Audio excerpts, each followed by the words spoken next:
Hi, friends. Good to see you again today. I just want to share something very important about friendship in marriage. I read John chapter 15, verse 15. I like it when it's right. So, John 15, verse 15, Amplified Version. I do not call you servant any longer, for the servant does not know what his master is doing. But I've called you friends, because I've revealed to you everything I've heard from my Father.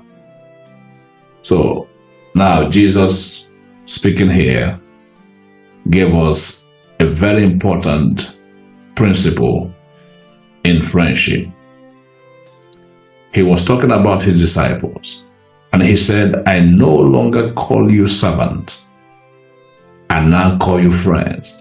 For a servant does not know what his master does. But everything doing, I've let into it.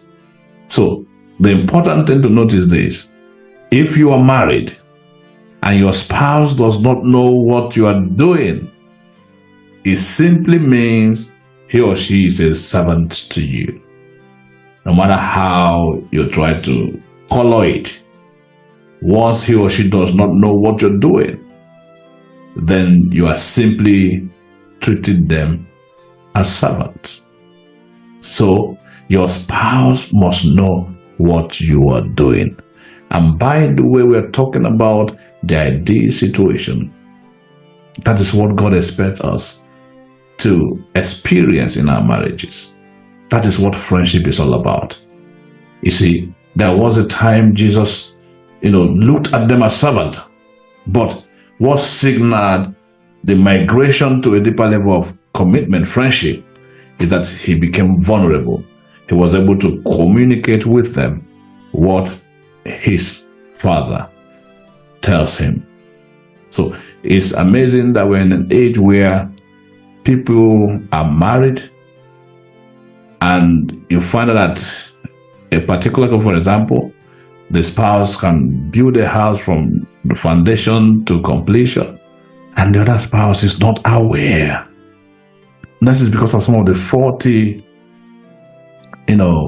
mindset or some terrible experiences people have had in the past. But if you're going to have the kind of marriage God expects of you, you must learn how to be vulnerable. They were both naked and they were not ashamed. It's amazing how we conveniently open our legs in a manner of speaking, but we hide our password. We password our phones, and then we are glad to open our legs. That is not God's intention. They were both naked and they were not ashamed. It's important we begin to learn the art of communication. Now that you're married, don't act single. Now that you're married, don't create an atmosphere where your spouse feels he or she is better off without you. You must learn how to communicate. You must learn how to open your heart to each other. I wrote a book recently on how to attract, retain, and grow quality friendship. Maybe in the next edition I might talk to you about what I call the tripod of friendship: vulnerability, mutuality, and stickability.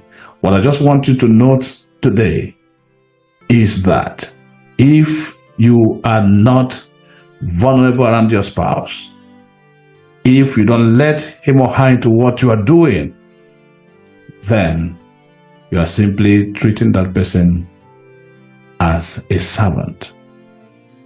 And I've always said that divorce has something to do with voice. It's either there is no voice at all, or there are at least two voices. I hope you will begin to treat your spouse better. God bless you. See you next time.